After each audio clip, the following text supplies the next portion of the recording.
ሰላም ተመልካቾቻችን የትውልዶች ሰዓት ላይ ተገናኘን። ዛሬ ለትውልዶች ወግ ቆይታ የመረጥነው ቴክኖሎጂና ትውልድ ነው።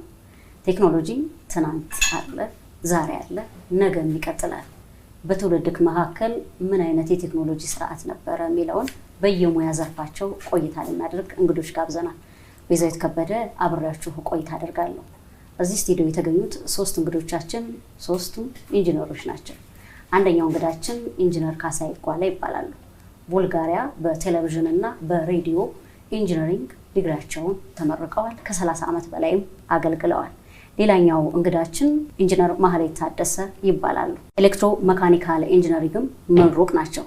ሶስተኛው እንግዳችን ደግሞ ኢንጂነር ዮሴፍ አንኮ ነው የሚባሉት። እሳቸው በኮምፒውተር ሳይንስ ተመርቀዋል። በተለይ የግብይት ስርዓቱን በማዘመን ረገድ የራሳቸውን ሚና እየተወጡ ለ12 ዓመት አገልግለዋል። ቆይታችን ቴክኖሎጂና ዘመን ስናወዳጅ ነው የሚሆነው። አብራችሁን እንድትቆዩ እጋብዛለሁ። ስቱዲዮአችን ስለመጣችሁ እጅግ በጣም አመሰግናለሁ። እኛም ስለጋበዛችሁ እናመሰግናለን። አንተ ታላንሳ አንቺ እያልኩ ልቀጥል ፈቀዳል። አንተ ኢንጂነሮች እኮ ኢንጂነሮቹ እያልኩ ልቀጥል። አንተ ነው አንተ። እሺ ከእኔ ጋሼ ነው የምለው። ስለዚህ ከጋሼ እያልኩ ቀጥል ደስ ይለኛል። ጋሼ ቴክኖሎጂን እናስተሳስር። አሁን ኢትዮጵያን ስናነሳ በተለይ በአክሱም በላሊበላ በቴክኖሎጂ ጀምራለች ረቃለች ይባላል። ከዛም በፊትም በነበሩ ስርዓቶችም ላይ ሂደቶቹን የተከተለ ቀደም ተከተሉን የተከተለ የቴክኖሎጂ ስርዓት ውስጥ ተመቷል ይባላል። እንደው በዘመን በወጣትነት እንድታነሳልን እፈልጋለሁ። ከቴክኖሎጂ ጋር የተዋወቅኩት በዚህ ነው እምትለው ካለ በሱ ብትጀምርልን ደስ ይለኛል። በተለይ ከሙያ ጋር አስተሳስራል። እኔ ከሬዲዮና ቴሌቪዥን ቴክኖሎጂ ጋር የተዋወቅኩት ያው በትምህርት ነው። ስኮላርሺፕ አገኘው 12ኛ ክፍል እንደጨረስኩ ሄድኩ። እዛ ለ6 ዓመት ነው የተማርኩት እና የመጨረሻዎቹ 2 ዓመቶች ናሮ ስፔሻሊቲ ናቸው። ስንጀምር መጀመሪያ ደረጃ ስንጀምር ኤሌክትሮኒክስ፣ ቴሌኮሙኒኬሽን ኢንጂነሪንግ እና ሬዲዮ ኤንድ ቴሌቪዥን ኢንጂነሪንግ ኮመን ኮርሶች ናቸው ያሉት። እስከ 2ኛ ዓመት ድረስ አብረን ቆየን። ከዛ ተበተነ ሶስቱ። እኔ ከሬዲዮ እና ቴሌቪዥን ጋር ቀጠልኩኝ እስከ 4ኛ ዓመት ድረስ ሬዲዮና ቴሌቪዥን አብረን ስንማር 4ኛ ዓመት ስንደርስ ማይክሮዌቭ ቴክኒክ መጣ እና የራዳርና ናቪጌሽን ኢንጂነር በመሆን ናሮ ስፔሻሊቲ በሱ ጨርሼ ወደ ኢትዮጵያ ተመለስኩ። ኢትዮጵያ ተመልሼ ኢትዮጵያ ቴሌቪዥን ተመድቤ ስራ የጀመርኩት። ዘመንሽን ንገሪኝ ማህሌት። ቴክኖሎጂን በማስተሳሰር እኔ መጀመሪያ ስጀምር ያው ኤሌክትሮሜካኒካል ኢንጂነሪንግ ነው የተማርኩት። ሐዋሳ ዩኒቨርሲቲ ነው የጨረስኩት። ከዛ በኋላ ሳፋሪኮምን ተቀላቀልኩ። ሳፋሪኮም ላይ ምናልባት የመጀመሪያዎቹ ጁኒየሮች ውስጥ ነው ያለሁት እና ሳፋሪኮም ኔትወርክ ሲጀምር ቴሌኮም ምን እንደሆነ አይዲያው አልነበረኝም፣ አላቅም ነበር። ስልክ ከመጠቀም ባለፈ ብዙ ነገር አላቅም ነበርና ማማዎች ሲተከሉ ሲቆፈር ለካ ቴሌኮም ላይ ኤሌክትሪካል ኢንጂነር ብቻ አይደለም የሚያስፈልገው፣ ሲቪሎች ያስፈልጋሉ። ሁሉም ኢንጂነሪንግ ሌሎች የህግ ሰዎች ያስፈልጋሉ። ሁሉንም ነገር የያዘ ነው። ቴሌኮም በራሱ ትልቅ ተቋም ነውና ያንን ያየሁኝ መጣው በመማር ውስጥ። ከዛ ከብዙ ደግሞ ሲኒየር ከሚባሉ ሰዎች ጋር ነው የምትሰሪው። አጋጣሚው በጣም ክፍት ያደርገዋል። አዲስ ቴሌኮም ነው። ከዛ ያው እኛ ተመርቀን እንደወጣን ነው። ያ በራሱ ትልቅ ኤክስፖዠር ሆነልኝ። መልካም ዮሴፍ።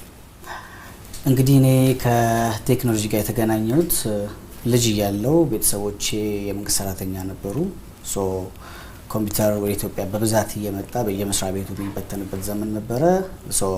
እኔ እዛ ከእናቴ ጋር መስሪያ ቤት ሄጄ ኮምፒውተሮቹን በብዛት ስጠቀም የነበረው እኔ ነኝ። ብዙም የኮምፒውተር እውቀቱ አልነበረም ያኔ። እኛ ልጆች ስለነበርን አክቲቭ ስለነበርን ኮምፒውተሩን መስሪያ ቤቱ ከሚጠቀምበት ይልቅ እኛ የኛ መጠቀሚያ የተጠቀምንበት ነው ያደግነው። ከዛ በኋላ ትምህርቴን ጨርሼ ኮሌጅ ገባው። ኮሌጅ ሳልጨርስ ራሱ የኮምፒውተር ስራዎችን መስራት ጀምሬያለሁ። እነዚህ እንደ ኮምፒውተር ሜንቴናንስ፣ ዋይፋይ ኮንፊግሬሽን፣ ኔትወርክ ኮንፊገር ማድረግ ለመስሪያ ቤቶች የተለያዩ የማይክሮሶፍት ቱሎችን ለመስሪያ ቤቶች መጫን ከኮሌጅ ሳንወጣ ይህን እየሰራን ነው ያደግኩት። ከዛ በኋላም ግራጁዌት ካረኩ በኋላም ረጅሙን ጊዜ የኮምፒውተር ስራ ላይ ነው የቆየሁት። ከዛ ነው አሁን ደግሞ ወደ ዲጂታል ኮሜርስ መጥቼ ሰፋ ያለ ሀገርን ሊጠቅም በሚችልበት መልኩ የዲጂታል ኦክሽን ፕላትፎርም አበልጽገን አሁን ብዙ መስሪያ ቤቶች ብዙ ሰዎች የሚጠቀሙበት ኤአይ እና ብሎክቼን ፓወርድ ያደረገ ዓለም ላይ ዘንድ ብንሄድ ልንወዳደርበት የምንችል የእኛን ሀገር ሪፕሬዘንት ሊያደርግ የሚችል በዲጂታል ኮሜርስ የሚችል ሲስተም እየሰራ ነው ያለ ነው። ፋና ሚዲያ ኮርፖሬሽንም በኃላፊነትም አገልግለዋል። ኢትዮጵያ ቴሌቪዥንም የቡልጋሪያም ደግሞ የራሱ የሆነ ልምድ አለ። የፌዴሬሽን የህዝብ ተወካዮች ምክር ቤትም ላይ የራስን አሻራ አሳርፈሃል። የኢትዮጵያ ቴሌቪዥን ላይ የነበረህን ቆይታ ብታነሳልን ደስ ይለናል። በፊት ላይ ቴክኖሎጂና የኢትዮጵያ ቴሌቪዥን እንዴት ነበረ? የሬዲዮና ቴሌቪዥን ቴክኖሎጂ ያው መጀመሪያ ትምህርቱን ተማርኩ። ከዛ በኋላ ከውጭ እንደመጣሁኝ 1 ወር ተኩል አካባቢ ስቱዲዮ ውስጥ ኦፕሬሽን ሲሰራ የመጎብኘት ስራ ነበር ስራ የነበረው። ከዛ በኋላ አዲስ አበባ ማሰራጫ ጣቢያ ቴሌቪዥን ትራንስሚተር ተመድቤ ሄድኩኝ። እዚህ ጥቁር አንበሳ ጀርባ ነበር ያን ጊዜ የነበረው ማሰራጫ ጣቢያ የቴሌኮም ማይክሮዌቭ ያለበት ጋር እና እዛ ተመደብኩ። 1 ዓመት ተኩል እዛ እንደሰራሁ ጃፓኖቹ እጃቸውን ታጥቦ የሰሩት መሳሪያ ነው። የሚበላሽ ነገር ምንም ነገር የለም ብንለው ብንጠብቅ እኔ ደግሞ በጣም ሜንቴን የማድረግ ጥገናን የመስራት በጣም ፈልግ ስለነበረ ከዛ እያመመኝ መጣ እና ቺፍ ኢንጂነሩ ጋር ተመልሼ እኔ እዚህ አልሰራም ሌላ ሰራ የምችልበት ቦታ ይመድቡኝ ብዬ ጠየኳቸው።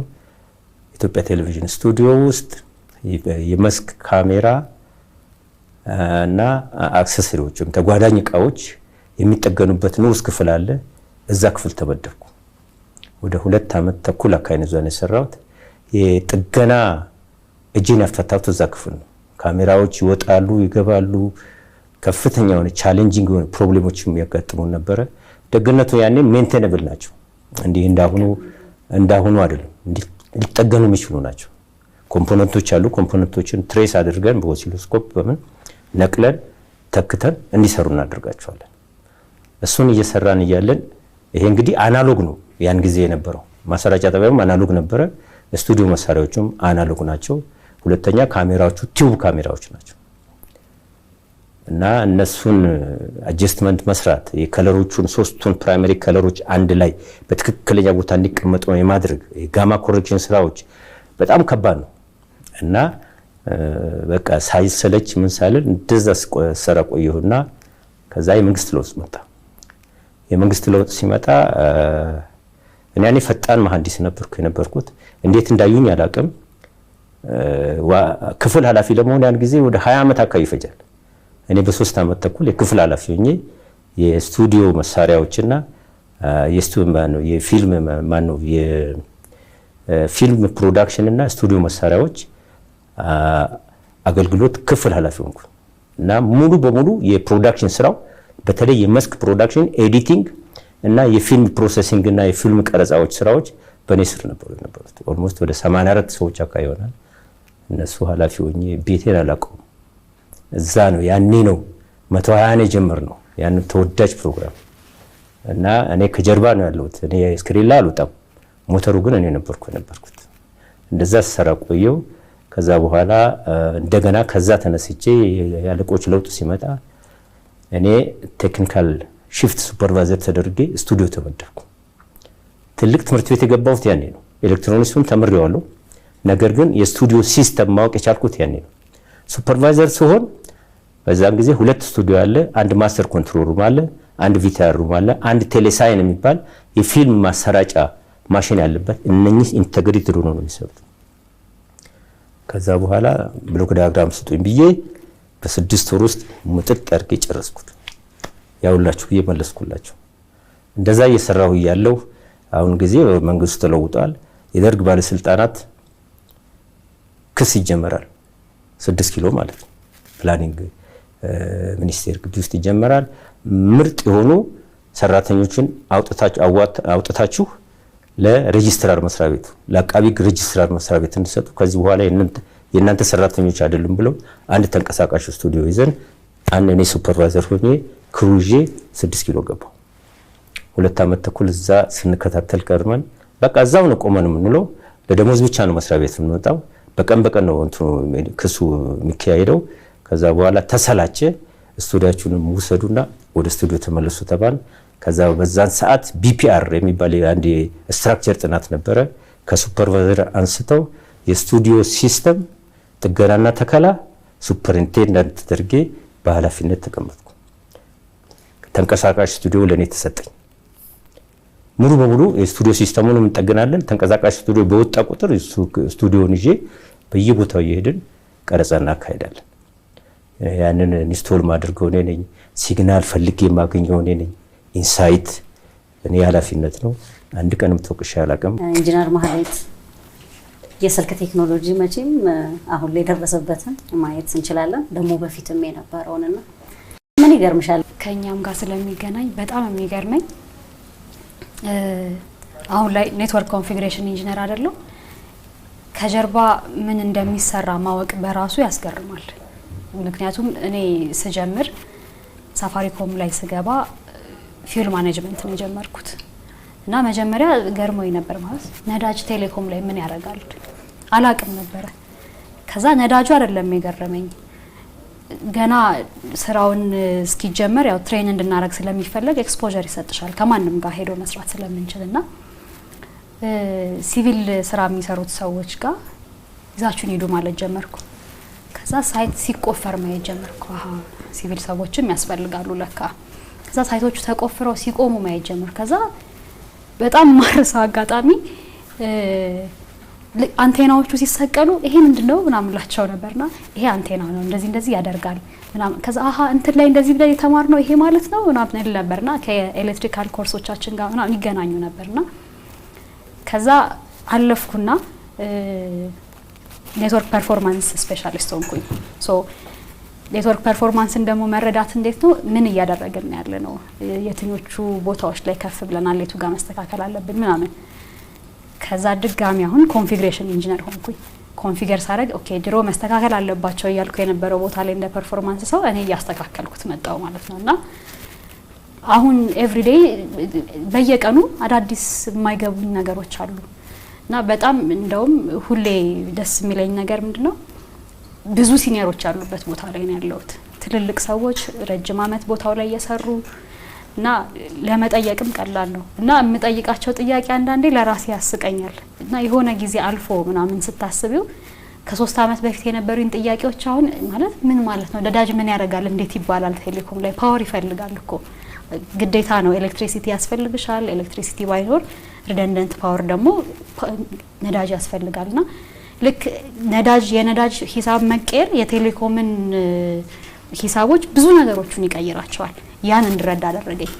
ከዛ በጣም እየገረመኝ ደግሞ የመጣው ምንድነው ልጅ እያለን መብራት ውሃ እንድንከፍል የምንላከው እኛ ነን። ቤተሰቤ ላይ ታላቅ ነኝ፣ ስለዚህ እኔ ነበርኩ የምላከውና እናቴ ስትልከኝ መሰለፉ ያሳስበኝ ነበር። ተሰልፎ መብራት መክፈል፣ ከዛ ተሰልፎ ውሃ መክፈል፣ ከዛ አታቂውም ግምቱ ስንት ሊመጣ እንደሚችል ገምተሽ ነው ይዘሽ የምትሄጂው። ገንዘቡን የሚቆጥረው ሰው ወይ ሊነግርሽ ይገባል ይሄን ያክል መጥቶባቸዋል። አሁን እንደዛ አይደለም። ስልክሽ ላይ ትገቢያለሽ፣ ታይዋለሽ። ከዛ እንትን ነው እየተቀየረ መጣ። ብዙ ነገሮች ምግብ ማዘዝ ስትፈልጊ ስልክሽ ላይ ነው፣ ሁሉም ነገር ስልክ ላይ ሆነ። ሶ ዲጂታል ኢትዮጵያን ኢኔብል እናረጋለን፣ እናስተሳስራለን ኢትዮጵያን በዲጂታል ወርልድ ምናምን ብለን ስንመጣ እንዴት ሆነ ከጀርባ ያለውት ለካ እኔ ነኝ። ለኢትዮጵያ ዲጂታል መሆን እኛ ኮንትሪቢዩት እያደረግን ነው። ወጣቶቹ ትልልቅ ሰዎች ሲሰሩ ያየሁትን ስራ እኔ እየሰራሁት ነው። አሁን ላይ የትውልድ ቅብብል ብለን ስናነሳ ከበፊት ከነበረው ትውልድ የምንወስደው ነገር አለ ያምናለሁ። ኮምፒውተር ሳይንስ ላይ ጥናት እንዳደረግ በሙያው እንደሰራ ባለሙያ ምን ተቀብያለሁ፣ አሁን ደግሞ ምን እየደነቀኝ መጥቷል ትለናለህ? በዚህ ሲስተም ላይ ማስተማረው ላይ አንዳንድ በፊት እንደው የማስተማር ስርዓቱ ላይ ራሱ ኮምፒውተር ማየት ብርቅ የነበረበት ሰዓት አለ። ከዛ ደግሞ ከፍ እያለ አሁን የደረስንበት ደግሞ አለ። ከተላላቆቼ ይህን ተቀብያለሁ፣ በዘመኔ ደግሞ እዚህ ላይ ደርሻለሁ መትለንን ብታነሳለህ? የተለያዩ መስሪያ ቤቶች ላይ ሰርቻለሁ። በዞን በክልል መስሪያ ቤቶች በወረዳ እየዞርኩኝ ኮምፒውተር በማስተማር ኮምፒውተር ሜንቴናንስ በመስራት ሶፍትዌር በመጫን እና ኮምፒውተሩን እንዲጠቀሙበት በማገዝ የተለያዩ የሚሰሩበትን ቱሎችን በመጫን የማህበረሰባችን በማስተማር ነው ረጅሙን ጊዜ ያሳለፍኩት። ከዛ በኋላ ያው አሁን ወደ ዲጂታል ኮሜርስ መጥቻለሁ። በዛ ውስጥ የተማርኩት አንደኛ የሃርድዌር እና የዲቫይሶች በብዛት መወለድ ዲጂታይዜሽኑን ወይም ደግሞ ቴክኖሎጂ በፍጥነት እንዲያድግ አድርጓል። የኢንተርኔት ጄኔሬሽኑ በብዛት ማደጉ ጭምር ቴክኖሎጂው እንዲያድግ አሁን የደረስንበት ደረጃ እንድንደርስ ያገዘው አንዱ እሱ ነው። ከዛ ውስጥ አሁን ደግሞ የደረስንበት የኤአይ ዘመን ነው። የኳንተም ኮምፒውቲንግ ዘመን ነው። ኤአይ ሰው ድሮ በኮምፒውተር የሚሰራ የነበረውን ነገር ሰው በቀላል በራሱ ቋንቋ ይሄን ስራልኝ ብሎ ተናግሮ የሚፈልገውን ስራ ሰርቶ የሚሰጥበት አይነት ዘመን ላይ ደርሰናል።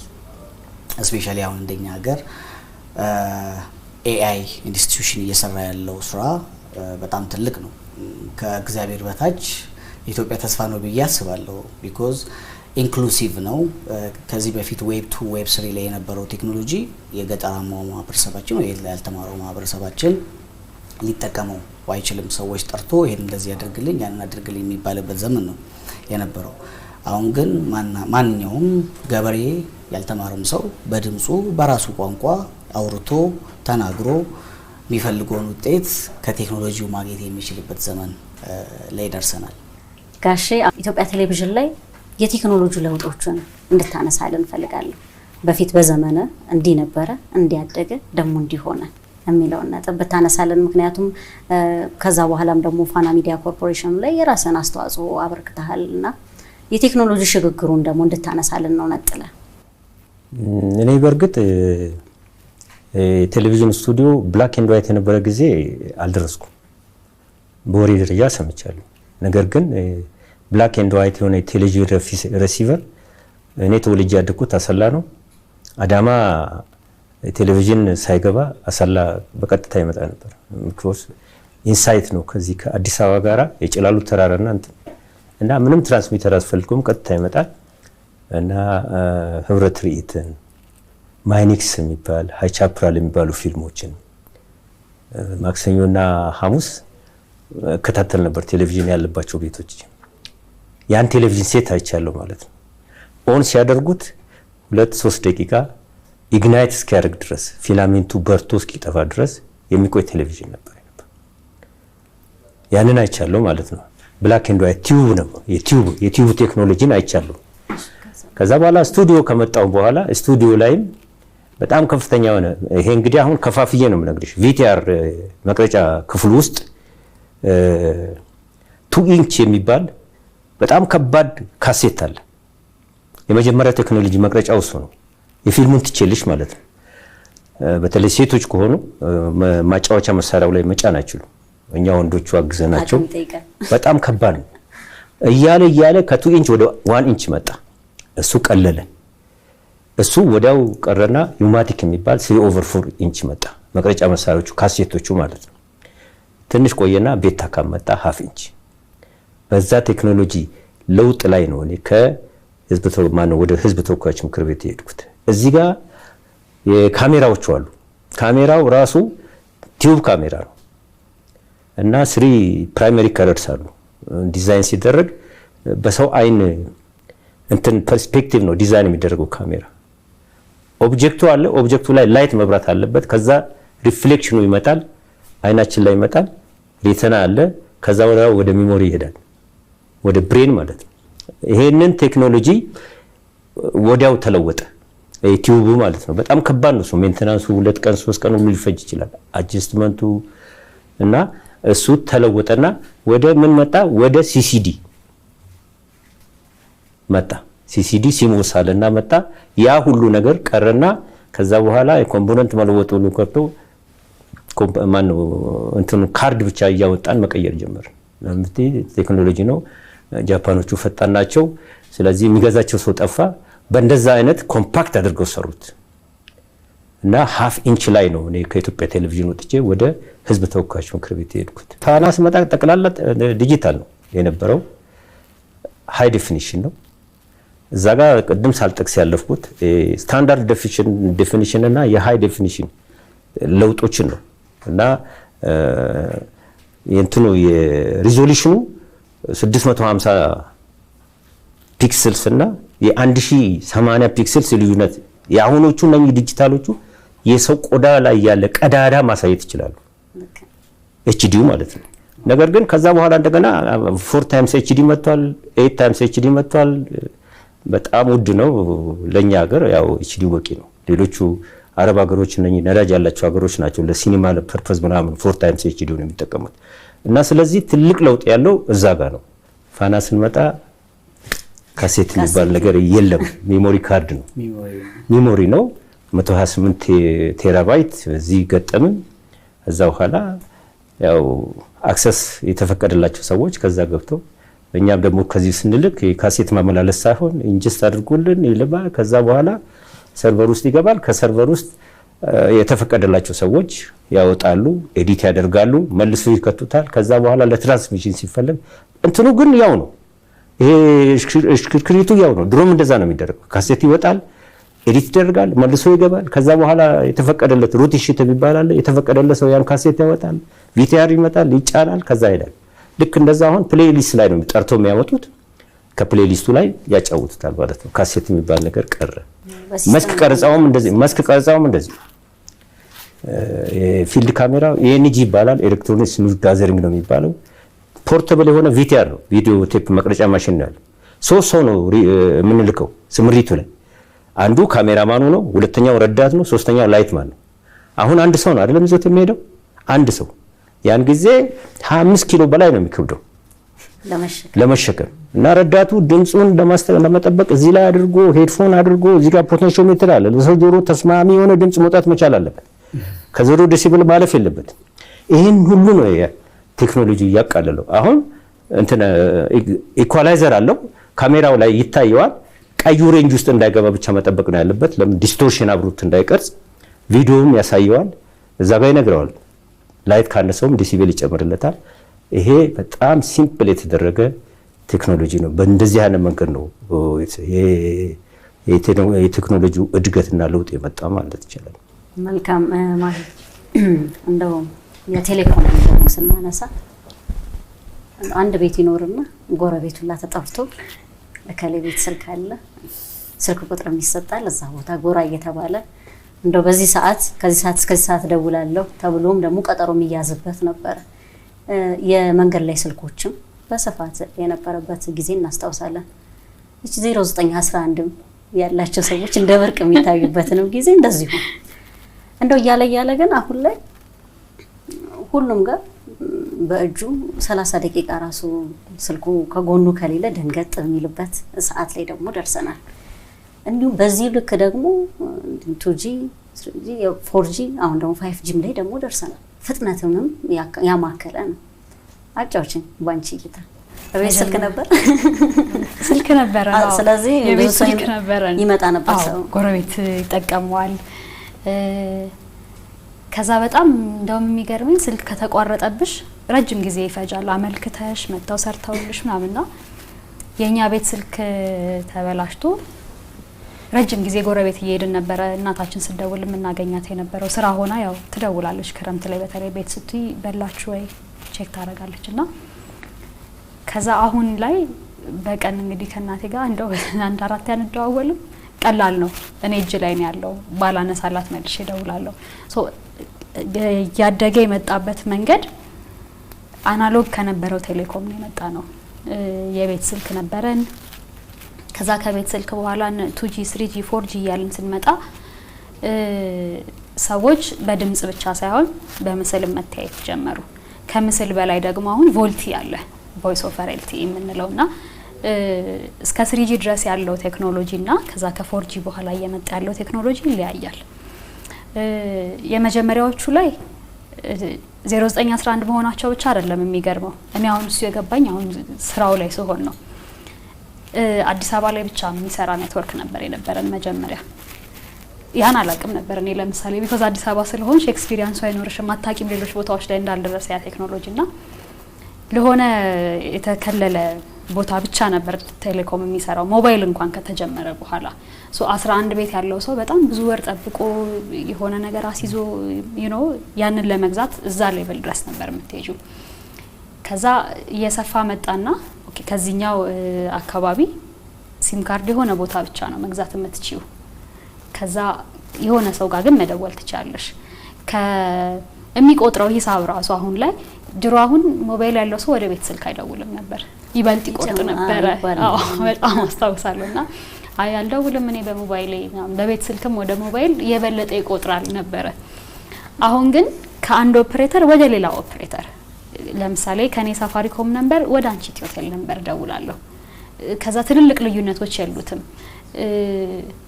እንዴት ነው ከውጪ ሰው ሲደውልልሽ ጎረቤት ጋር ሄደሽ ምናምን ነበር። አሁን እንደዛ አይደለም፣ ቪዲዮ ኮል ነው። እንዴት ነው ሀገሩ አሳየኝ ትያለሽ፣ ታያለሽ ነገሮችን። ዓለም ጋር ነው የተቀላቀል ነው ቴሌኮም እያደገ በመጣ ቁጥር። ሶ 2G ላይ ቮይስ ብቻ ነው የነበረን አይደል? ከዛ ዳታ ተጨመረችልን 2G ፕላስ የሆነችው ሌቭል ማለት ነውና ስልካችን ላይ EH ፕላስ 4G LTE እያለ ከዛ VoLTE እያለ የመጣው ማለት ነው። ከዛ አሁን ደግሞ 5G ላይ። ስለዚህ ቴሌኮም ምን እየሆነ መጣ? 2G ብቻ አልነበረም፣ መደዋወል ብቻ አይደለም ለካ የቴሌኮም ጥቅሙ። ትተያያለሽ በቪዲዮ። ከዛ ምን ቀጠለ? ከቪዲዮ በኋላ ደግሞ ምን ሆነ? መማሪያ ሆነ። ስትሪም ማድረግ ጀመሩ ሰዎች፣ ገንዘብ መስሪያ ሆነ። ቴሌኮም እያደገ ሲመጣ ሰዎችን በደንብ ለካ ኢኔብል እያደረገ ይመጣል። ሰዎች ከቤታቸው ሆነው ይሰራሉ። አሁን እዚህ ሆነሽ ህንድ ላለ ካምፓኒ ትሰሪያለሽ፣ እዚህ ሆነሽ አሜሪካን ካምፓኒዎች ላይ ትሰሪያለሽ። እዛም ያሉ ሰዎች እንደዛው ግዴታ ሰውየው ተመጥቶ ኢትዮጵያ ላይ መስራት አይጠበቅበትም። ሚቲንጎችን ስብሰባዎችን ትጨርሻለሽ። ቁጭ ብለሽ ኦኬ ይሄን እናድርግ፣ ይሄን እንቀይር፣ እንደዚህ እናድርግ። ያንን ሁሉ ለማድረግ ቴሌኮም ግራውንዱ ሆነ፣ መነሻው ሆነና ቴክኖሎጂ ላይ ሁሌ እንትን ነው። እንዴት ነው እያደገ መምጣት ብቻ ሳይሆን አዳዲስ ነገሮች እየጨመረ ነው የሚመጣው። ልክ 3G ድረስ እስክንደርስ የተሻለ ቮይስ ኳሊቲ ኢንተርኔቱ ከፍ እያለ መጣ። ከዛ ፌስቡክ መጠቀም ጀመረንና ይቆያል እኔ ማታ ፓኬጅ ሞልቼ ምናምን ሆነ። ከዛ 4G ላይ ገባን። ከዛ 4G ላይ ገብተን ደግሞ 4G ብቻ ጋር አልቆምንም፣ ቮልቲ ተጨመረ። ልክ ቮልቲ ሲጨመር የዳታ ኤክስፒሪየንሳችን የተሻለ ሆነ። 4G መፍጠኑ ብቻ ሳይሆን ቮልቲ ኖረን። ቮይስን በፊት አሁን ስልክ እያወራሽ ካየሽው ኢንተርኔት ኤክስፕሎር ማድረግ አትቺ። 4G ሲመጣ ግን በዛው ዳታ ስልክም ቮይስም ማለት ነው፣ ቮይስም ቪዲዮም ትችላለሽ። ቮይስ ኦቨር LTE የሚባለው እሱ ነው። ከዛ ልክ አሁን ደግሞ 5G ደግሞ በጣም ስፒድ ነው፣ ኢምፓወር ነው የሚያደርግሽ። ምን ይሆናል? ትልልቅ አሁን ሙቪዎች ላይ ምናምን ይሄ ፊልሞች ላይ ምናምን እናያለን። ለምሳሌ ዶክተሮች ሰርጀሪ ላይ ሪሞት ሆነው ሰፖርት ያደርጋሉ ጁኒየር ሰርጅኖቻቸውን፣ እንደዚህ አድርጉ ምናምን። 5G ኢኔብል የሚያደርገው እሱ ድረስ ነው። ከዛ ደግሞ ይመጣል 6Gም አለ። አሁን እንደ ቴሌኮም ኢንጂነር ኤክሳይትድ ሆነን የምናነባቸው ነገሮች አይደሉ። አሁን ለኛ ቀጣዩ ቴክኖሎጂ ምን ይሆናል እና ያለፉትን ስታያቸው ከኛ ኤክስፒሪየንስ አንፃር እኔ አሁን ካሳለፍኩት አንፃር አሁን እዛ ቦታ ላይ ቁጭ ብዬ ደግሞ ሳየው ቀጣዩን ለካ እያመጣን ነው እና የሚቀጥለው ጄኔሬሽን ደግሞ የሚኖረው ኤክስፖዠር የተለየ ነው የሚሆነውና እንትን ነው ይሄ ቀላል ይመስላል ለካ ስልክ መደዋወል እንደዛ አይደለም። እና ልክ የሚገርመው ግን እየቀለለ ሲመጣ አሁን ስልክ ብቻ የሚጠቀም ሰው ዳታ እየጨመረ ሲመጣ ቴክኖሎጂውም ልክ ጋሼ እንዳለው እየቀለለ ነው የመጣው። ኢንተርኔት ቤት ሄጄ ኢሜል አደርጋለሁ፣ ፌስቡክ እጠቀማለሁ። እንዲህ አይነት በወጣት እድሜ ላይ የነበረ ነገር ነው። ኮምፒውተሮቹ ግዝፈት ነበራቸው። አሁን ላይ ሰው ወደ ስልክም ወደ ሌሎች አማራጮችም ብቅ እያለ ነው። እርግጥ አሁንም ኢንተርኔት ቤቶች እንዳሉ ነው። ሰዎች የሚገቡበት ምክንያት ይለያያል እንጂ ሂደቶቹን በዚህ በኢንተርኔት በኮምፒውተር ስርዓት ያለውን ነገር ደግሞ አሁን ጨረታዎችን ማንሳት እንችላለን። በፊት ላይ ሰዎች እንኳን ለመቀጠር ግድግዳ ላይ የሚለጠፉ የተለያዩ ቦታዎች ላይ ክፍት የስራ ቦታ የሚሉ ማስታወቂያዎችን እያዩ መሄድ የተለመደ ነበር። አሁን እነሱ ሁላ በስልክ እየመጡ ነው ያሉትና ጨረታዎችም ደግሞ በፊት ላይ እንደዚህ ተለጥፎ ይሄዳሉ። ከዛ በኋላ እዛው ተገኝተው ነበር። አሁን በሲስተም የተዋሃደበትም ሰዓት ላይ ያለ ይመስለኛል። ከኢንተርኔት ቤቱ ጀምረን እነዚህ ነገሮች ማየት ብንችል ደስ ይለኛል። በጣም አሪፍ ጥያቄ ነው የጠየቅሽኝ። ምክንያቱም እኔ ድሮ ኢንተርኔት ቤት ነበረኝ። ብዙ ሰዎች እየመጡ ነው ኢንተርኔት ቤት ነበር የሚጠቀሙት። ጥሩ ጥያቄ ነው የጠየቅሽኝ። የኛ ጄኔሬሽን አንደኛው ወደ ዲጂታል በጣም እንትን ያለበት ምክንያት ኢንተርኔት ቤቶች ኢትዮጵያ ውስጥ በብዛት መስፋት። ከዛ ውስጥ እኔም አንድ ኢንተርኔት ቤት ነበረኝ ሻሸመኔ። በዛ ዘመን ስካይፒ እና ሌሎች እንደዚህ የመደወያ ስልኮችን መጠቀም ያስቀጣ ነበር እና ተደብቆ ነበረ ሰው ስካይፒ ምናምን የሚጠቀምበት። እየመጡ ኢንተርኔት ቤት ኢሜል በደንብ ከኢንተርናሽናል ድርጅቶች ውስጥ የሚሰሩ ኤንጂኦ ውስጥ የሚሰሩ ሰዎች ብዙ ጊዜ እኛ ጋር እየመጡ ኢሜል ቼክ ያደርጋሉ። ሶሻል ሚዲያ በጣም የመጣ ፌስቡክ የመጣበት ዘመን ተመቶ እዛ ኢንተርኔት ቤት ውስጥ ቻት ይደረጋል፣ ሶሻላይዝ ያደርጋል። ሰው በኢንተርኔት ቤት ተቀምጦ በደቂቃ እያስከፈለ ያ በዛ ጊዜ የነበረው ትውልድ አክቲቭ ከዓለም ጋር ኮኔክት እንዲሆን አድርጎታል። በብዛት ኢንተርኔት ቤቶች መፈጠራቸው ለዚህ ኢትዮ ቴሌኮምን ማመስገን ፈልጋለሁ።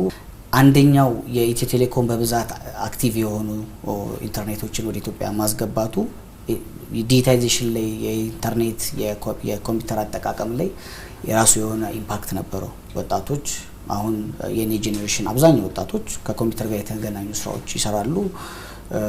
ከኮምፒውተር ጋር የተገናኘ ስራ ባይሰሩም ኮምፒውተርን በበቂ ሁኔታ ይጠቀሙበታል። እንደው እንድናነሳ የምፈልገው የማህበረሰብ አቀባበል አዲስ ነገር ሲመጣ ቴክኖሎጂ ሲመጣ በፊት ላይ የሚነሱ ነገሮች አሉ። እንደው መኪና ገባ፣ ስልክ ገባ፣ ባቡር ዝርጋታ ተጀመረ። ሁሉም ነገር እንደው የቴክኖሎጂ የምንላቸው መጤመላዎች የምንላቸው ስራን ያቀላሉ የምንላቸው ነገሮች ማህበረሰቡን ሲቀላቀሉ የማህበረሰቡ አቀባበል እንደየዘመኑ ይለያያል። ዘመንሽን በዚህ ውስጥ እንዴት ትገልጫለሽ? አሁንስ እንዲመጣ እንዲተደረገ ሲባል ያለው ነው። ሂስትሪ ላይ አይደል የተማርነው። በፎቶግራፍ የመጣ ጊዜ የሚኒሊክን ሪያክሽን የሚገለብጠኝ ነገር አለ አሉ ብለዋልና ስልክም ላይ ሲኒማ ኤክስፒሪየንሶች ላይ ሲኒማ ቤቶች ሰይጣን ቤት የሚባሉበት ጊዜ እንደነበረ እኛ አሁን በታሪክ አይደለም የምናውቀው። ከዛ ከኛ ቀጥሎ ያለው ጄኔሬሽን ለምሳሌ የቤት ስልክን በታሪክ ነው የሚያውቀው። ከኔ ትንሽ አነስ የሚሉ ሰዎች ፔይፎኖችን የመንገድ ላይ ስልኮችን ፊልም ላይ ወር የድሮ ነገር ሲወራ እኔ ሳወራ ካልሆነ ሊያውቁት አይችሉምና እየተሸጋገረ መጣና እንዴት ሆነ አሁን ላይ አዲስ ነገር መቀበል ብቻ አይደለም። አዲስ ነገር በመቀበል ውስጥ ሳይበር አዌር መሆን ጀመርን። አሁን መቀበሉ ብቻ ሳይሆን ራሳችንን ኤክስፖዝ የምናደርግበት ወይ ትክክል ነው አይደለም፣ እንዴት መስተካከል አለበት፣ ከህግ አንፃር እንዴት ይታያል ያልን መምጣት ጀመርን። መቀበሉ ላይ ብቻ ሳይሆን ተቀብለሽ ራስሽ ጋር ስታረጊው ስልክ ማውራት ድሮ እኔና አንቺ አውርተን እንጨርሳለን፣ ስልኩ ይዘጋል፣ አለቀ ነው። ቪዲዮ ስትሪም ስታረጊ አሁን ግን ላይቭ ከብተሽ ሚሊየንስ የሆኑ ሰዎች ነው የሚያዩሽ። ኮንሽስ መሆን አለብሽ፣ ስለምታረጊያቸው ነገሮች መጠንቀቅ አለብሽ፣ ማወቅ አለብሽ። ያ ፕላትፎርም ምን እንደሚሰራ ማወቅ አለብሽ። ቅድም እሱ ያለው ላይ ጋፖቹን እንዴት እናጠባቸዋለን አይደለ? አሁን ተጠቃሚውና የሚሰጠው አካል መሀል ክፍተቶች አሉ። ብዙ ጊዜ የኢንተርኔት ጥቅም ሰዎች እስኪያውቁት ድረስ የሄድንበት ብዙ መንገድ አለ። ከዛ ደግሞ መጠቀም ከጀመሩ በኋላ ደግሞ ጉዳቶቹን ነው እያየናቸው ያለ ነው። አሁን ላይ ደግሞ በጣም ብዙ ሄዶ ቴክኖሎጂ ሌቭል ላይ ስንደርስ ራሳችንን ኢኔብል ማድረጋችን ብቻ ሳይሆን ራሳችንን ተፈላጊ ላልሆኑ ችግሮችም እያጋለጥን መጣን። ከዛ ሳይበር ሰዎች መጡ፣ የሳይበር ሴኩሪቲ ሰዎች ማለት ነው። ሶ ልክ ህንጻ ጥበቃ እንዳለው ዳታም ኢንተርኔትም ቴክኖሎጂ በራሱ ጥበቃ ኖረው ይሄ ከዚህ በላይ አትሄዱም፣ ይሄ ሲስተም እኛ ጋር መግባት የለበትም፣ ይሄ የኛ ሲስተም የሚቀበለው አይደለም፣ ካፓሲቲያችን ልክ አይደለም፣ ይሄን ኤክስፖዝ ያደርገናል። ከዛ ኤጀንሲዎች አሉ እና ኢሲኤ ምናምን ይሰጡሻል፣ ከዚህ በላይ አትችሉም። ፍሪኩዌንሲ ባንድዊድስ ምናምን ምንላቸውን ቲዮሬቲካሊ ስማር ማቃቸው ነገሮች ዝም ብለሽ እንደፈቀደልሽ ብድግ አድርገሽ አንዱን ባንዱ ዛ ተጠቀሚ። ኤጀንሲው በራሱ ይሄንን ተጠቀሚ ይሄንን ተጠቀሚ ይልሻል። ሶ ምን መጣ መኖሩ ብቻ አቬሌብል መሆኑ ብቻ ሳይሆን መጠቀም የምትችው ምን ድረስ ነው? ሰዎችን ላለመጉዳትስ የተጠቀምሽው ነው ወይ? አሁን ኮሸስ እየሆንን መጣን። ሶ ኢንቫይሮንመንታል ማህበረሰባዊ አዌርነሳችን እውቀታችን እየተስተካከለ መጣ። ቴክኖሎጂ የሚመጣው ስራ ላይ ያቀለ ነው። አንዳንዶች ደግሞ ይህ ነገር ያሰንፋልም ይላሉ። ምክንያቱም ሁሉን ነገር ይሰጣል የሚጠየቀው መረጃ የሚለው አሉና እንደ ዘመን እንድትነግረን ነው። በዚህ ላይ ያለ እይታ የቴክኖሎጂን ስናነሳ እየፈጠነ የመጣው ዓለምን አንድ እያደረገ የመጣው ቴክኖሎጂ ማህበረሰቡ እንዴት ነው መቀበል ያለበት እና የሚለውን የግል እይታህን ብታሳየን ደስ ይለኛል። ኦኬ እሺ፣ እኔ ኤአይን በበጎ ከሚቀበሉት ነኝ። ከሰው አስተሳሰብ ከሰው ልጅ ሊበልጥ የሚችል ነገር ሊፈጠር ይችላል የሚል እምነት የለኝም። ከዛ ውጭ ግን በረከቱን ከቆጠርን ኢንክሉሲቭ ነው። አንድ ቴክኖሎጂን መጠቀም የማይችል ሰው እንኳን ቢሆን አውርቶ ከቴክኖሎጂ ጋር መግባባት የሚችል ያንን ያክል ድረስ የፈጠረ ነው። አንድ የገጠር ሰው ቴክኖሎጂ መጠቀም ቢፈልግና ግን የቴክኖሎጂ እውቀት የለውም፣ ትምህርት የለውም፣ ግን ማውራት ይችላል። ማውራት የሚችለው በራሱ ቋንቋ፣ በየትኛውም አይነት ቋንቋ ከኤአዩ ጋር እያወራ ከቴክኖሎጂው ጋር አብሮ ራሱን መለወጥ የሚችልበት የዚህን ያክል ድረስ ነው ኤአይ። ከዛ ውጪ ስራ ማቅለል ላይ ለወራት የሚሰሩ ስራዎችን በ30 ደቂቃ ውስጥ ሰርቶ ነው የሚጨርሰው። ለምሳሌ አንዳንድ ሰዎች ዴቨሎፐሮች ከስራ ውጪ ይሆናሉ ይላሉ። ኤአይ ከስራ ውጪ ይሄው በአንድ ዴቨሎፐር ብዙ፣ ግን ያንን ዴቨሎፐር የሆነ ሰው ሊጠቀምበት አይችልም። የሆነ ዳታ ድሮ ፊድ የምታደርጊ ከሆነና ስህተት ቢኖርም በየጊዜው አሁን ስህተትሽን እየመዘገበ እያስተማረሽ ነው ኤአይ ራስን የማውቃት ስራ ላይ ራስሽን ታበቂ ያግዝሻል። ሶ ኤአይ በጎ ነው፣ ሀገርን ይለውጣል። በትውልድ መካከል ያለውን ነገር እያለየን ነው። ቴክኖሎጂ ትናንትናና ዛሬ ምንድነው እንዴት እየሄደ ነው የሚለውን እየተመለከትን ነው ቆይታ እያደረገን ያለ ነው። ቴክኖሎጂ ይቀጥላል ብለን እናስባለን። ነገኛ የምንገረምባቸው የቴክኖሎጂ ስርዓቶች ይመጣሉ። እኛ ጋር እኮ እንዲህ ነበር የምንባባልበትም ይኖራል ብለን እናስባለን። መልእክት ካንቺን ጀምር ማለት ቴክኖሎጂ ላይ ብዙ ጊዜ ሴቶች አንታይም። አንደኛ እንዳንደፍርም ያደርገናል። የመጣንበት አመጣጥ ሊሆን ይችላል። እኔ ለምሳሌ ታላላቆቼን አይቼ ያው ያጎት ልጅ አጎቶቼ ምናምን ፓወር ኢንጂነሮች ነበሩና ኤሌክትሪካል ፓወር ስለጨረሱ ፋሲኔት ያደረገኝ ነበር ኤሌክትሪካል ፓወር። ከዛ ግን ሁለቱንም መማር ፈልግ ነበር። ከዛ ሁለቱንም ተማርኩ። አጋጣሚ ኤሌክትሮሜካኒካል ሐዋሳ ዩኒቨርሲቲ ስለነበረው እዛ ሄድኩኝ፣ እዛ ጨረስኩኝና ስንመረቅ እንኳን በጣም ትንሽ ነበርን። በጣም ወደ 18 ተማሪዎች ነበርን፣ ሴት ነበር ነው። ከዛ ደግሞ የስራውን ዓለም ስንቀላቀል ደግሞ በጣም ቻሌንጂንግ ነው። እያደገ የሚመጣ ነገር ነው። ሁሉም ነገር እያየ ነው አይደል? በየሴንቸሪው በጣም ብዙ የተለያየ ነገሮች እያየን ነውና ሞር እንደውም ለኔ በጣም ቴክኖሎጂ ሰፍቶ በስቶ ባየን ቁጥር ብዙ ሴቶች ኢንቮልቭድ ሆነው ማየት ፈልጋለሁ። እንደኔ በጣም ትንሽም ነን ያለ ነው። አሁን ላይ ደግሞ ያለውበት ኢንቫይሮንመንት ላይ ስለማየው እህቶቼ በርታ በሉ። በጣም እውነት እናያችሁ እንፈልጋለን። ጆይን አድርጎን ነው ምን ለሁሌ። እሺ መልእክትህን? እኔ ከማመስገን እና ሌሎች አንድ ሁለት ሀሳብ ደግሞ አለኝ። ከማመስገን ኢትዮጵያ ውስጥ የኢትዮጵያ በዲጂታሉ እንድታድግ ካደረጉ ተቋም ውስጥ ኢትዮ ቴሌኮም በጣም ሊመሰገን የሚገባ ተቋም ነው። ኢትዮ ቴሌኮም የተለያዩ የኔትወርክ ኢንፍራስትራክቸሩን ባይገነባ የተለያዩ የኢንተርኔት እድገትን እየጠበቀ ለኛ ሀገር ባያመጣ ኖሮ የኛ የቴክኖሎጂ እድገት አሁን የደረሰበት ቦታ ላይ ደርስ ይችላል እና ለዛ ኢትዮ ቴሌኮም በጣም የሚመሰገን ተቋም ነው። እዚህ ሴክተር ላይ እንዳለው ክፍተቱን ስለማቀውም ነው። ከዛ ውጪ ኢትዮጵያ ውስጥ የሚፈጠሩ ፕራይቬት ሴክተሩ መታገዝ አለበት። ኢትዮጵያ ውስጥ የሚፈጠሩ ሶሉሽኖች የተለያዩ ፊንቴክ፣ የኢኮሜርስ እና ሌሎችም የሚፈጠሩ እንትኖች አገልግሎት ላይ መዋል አለባቸው። ድርጅቶች ዌልካሚንግ መሆን አለባቸው። ፕራይቬት ሴክተሩ ካላደገ ተቋም ላይ ብቻ ነው የሚቀረው። ከዛ በተጨማሪ ደግሞ ባለፈው የዲጂታል ኢትዮጵያ 2030 ላይ ሰፊ የሆነ ውይይት ነበረ። ጠቅላይ ሚኒስትሩም የተገኙበት ሌሎችም ባለድርሻ አካላቶች የተገኙበት እዛ ላይ ስለ ዩኒኮርን ሲወራ ነበር።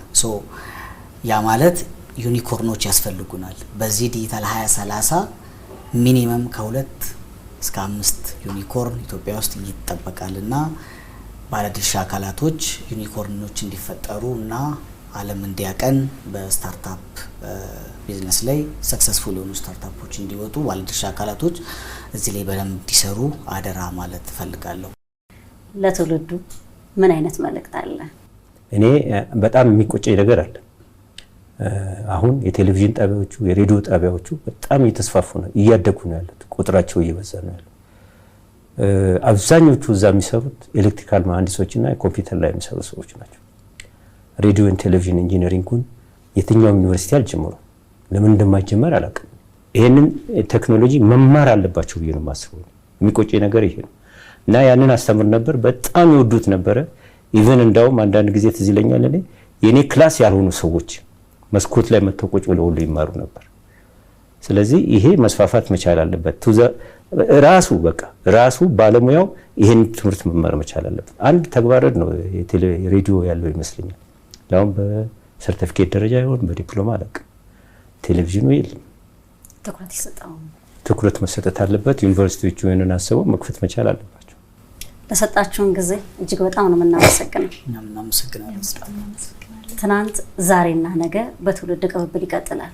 ይህ በቴክኖሎጂ ሲታገዝ ደግሞ ዓለምን አንድ ያደርጋል፣ ከፍ ያደርጋል። ትናንት የነበረው የቴክኖሎጂ ስርዓት ዛሬ ላይ የቀነሰ ሌላው ደግሞ ከፍ እያለ ዓለምን አንድ እያደረገ እያወዳጀ ስራ እያቀለለ እያዋሃደ ይገኛል። ዛሬ እኛ ይሄንን አውርተናል።